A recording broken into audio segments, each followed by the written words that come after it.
Hello and welcome to Manasi Chibanda's YouTube channel, and I'm your host Kelvin Biriot, Mwanamai Biriot. And for those who have been following our program Operation Muramba Mutoriro, munoziva kuti nyaya idzi dzemutoriro dzakatangira kuchitungwiza.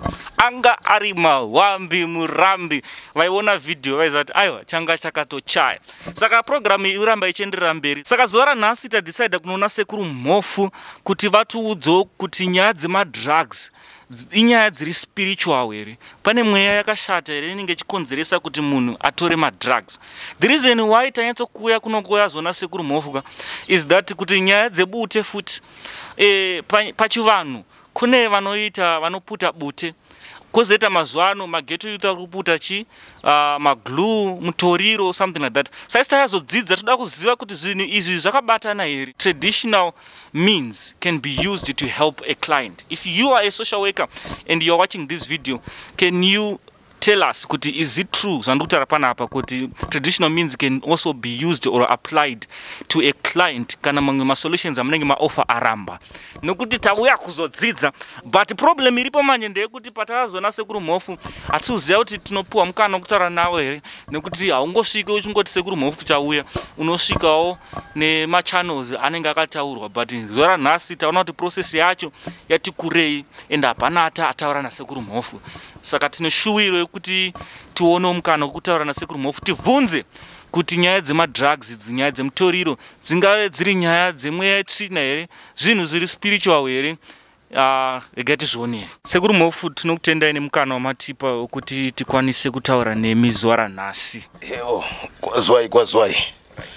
Sekuru vazukuru venyu vadzoka and pane nyaya iri kutinetsa isusu. Nyaya iri kutinetsa inyaya yemutoriro yanetsa mumastreets. Vana vechidiki, maghetto youth vari kuti vakaputa iwo unonzi mutoriro. Vamwe vacho varotanga kupenga, pfungwa hadzicatotora mushe. Saka tauya kuna Sekuru kuti tibvunzurudze, tizive kuti zvingave zvine chivanhu here mukati zvakuitika kune vana vechidiki vedu kuburikidza newo unonzi mutoriro. Muchivanhu chedu kana kuti kubudikidza netsika, unhu namagariro zvinonzi manyama amire nerongo, kureva kuti nyika yasunama. Hapachina gwara kana nzendo yakugona kuteedzeka. Tiri kungonzwa kutaura ikoko kuti mutoriro kune zvimazita zvakasiyana-siyana, asi dzinova dziri nzinda dzekuparadza upenyu. Sandikureva kuti makare kana kuti vakuru vedu vaisabata zvinodhaka, asi zvinodhaka zvaibatwa kubudikidza nenzira dzaiteedzwa.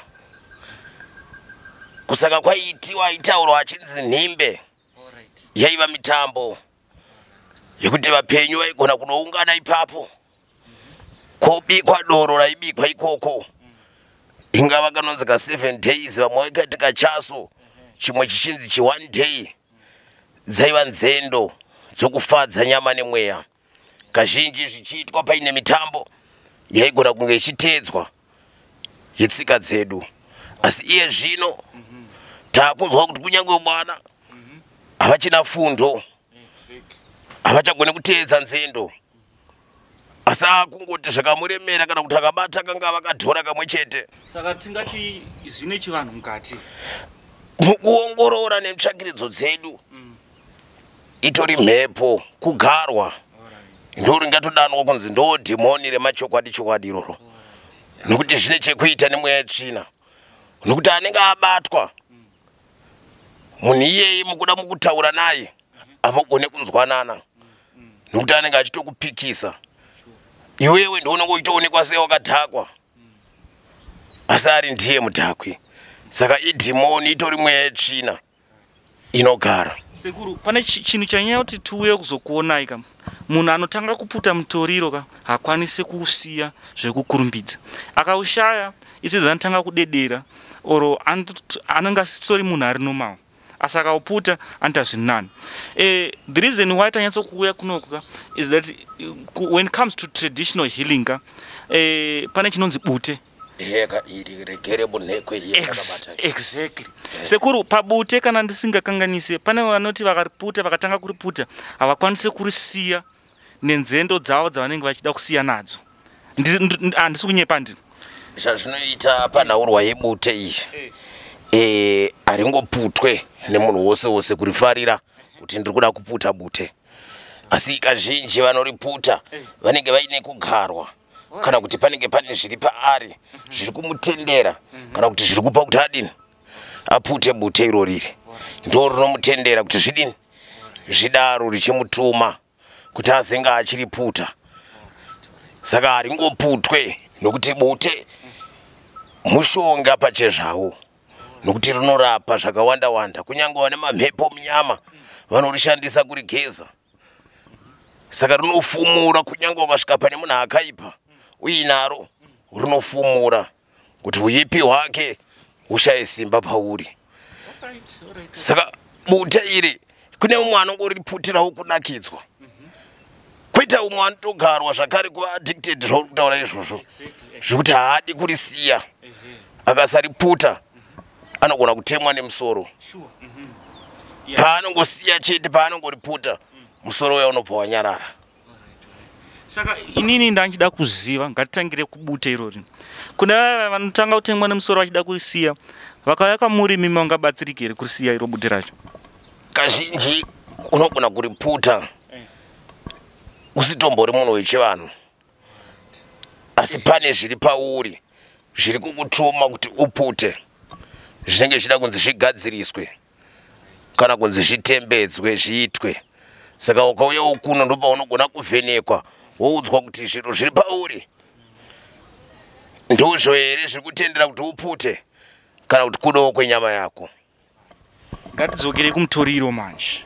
Sekuru, ndoda kubvunza kuti ivava vari kuputa mutoriro vanoda kubatsirika nenzira yechivanhu vakauya kamuri vangabatsirike? Ndizvozvo chekutotanga poshe anenge achida kutonzi arutsiswe nokuti nhasi uno anenge ane uipi uzere mari upiwoga mutombo yekufuridzirwa ugezwa nokuti itori mhepo mweya wetsvina wakatomugara uri kumutendera kuti ateedzane nezvinodhaka.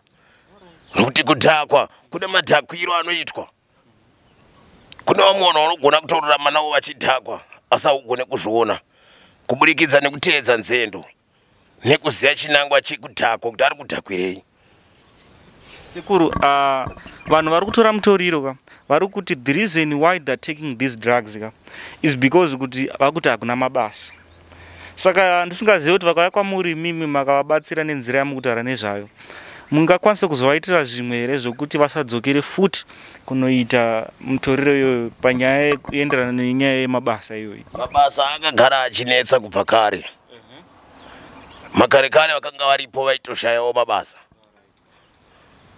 asi pane zvavaiteedza nekuita nekumirira dzimwe rinenguva nguva kana kuti wobatsirwawo kana pane chiri kukuvhariridza kuti usawane vamwe vachiwana mabasa otambanukawo kwauri.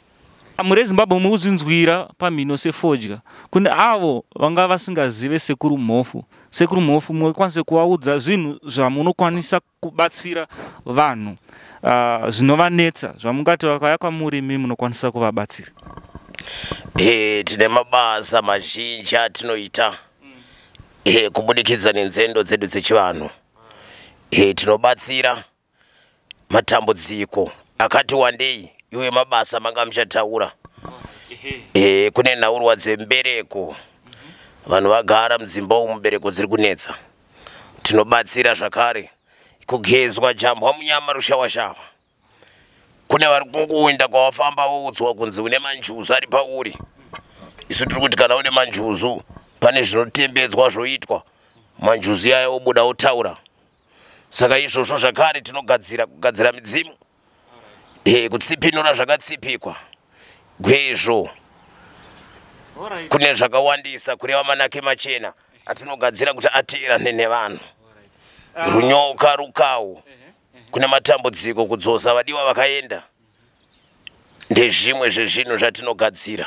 Pamati kudzosa vadiwa vakaenda andi ini ndachida kubvunza kuti hakuna here vanombouya vachiona Sekuru Mhofu kuti ini ndichada mukadzi wangu, Sekuru Mhofu mungakwanisa kundibatsirawo here kuti tisiyane nemukadzi wangu? Pana vanombouya vakadaro here? Tine vazhinji vekuti anotaura kuti aiwaka handisi kuda kuti ndizopomerwa kana kuti vapenyu vazoti ndini ndaita ndamudzinga, asi ndoda kuti angosimuka ega angoenda.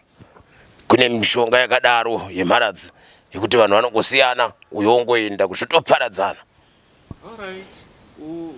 Marriage yotopera zvotopera zvakadaro, hazvinei pane muchato, hazvinei utombotsvaka woona kutadzirwa chaiko hapana, asi munhu ongosarudza kuti rega ndisiye musha wangu, zvotongopera zvakadaro. Mukuzinzwira mega muri eZimbabwe.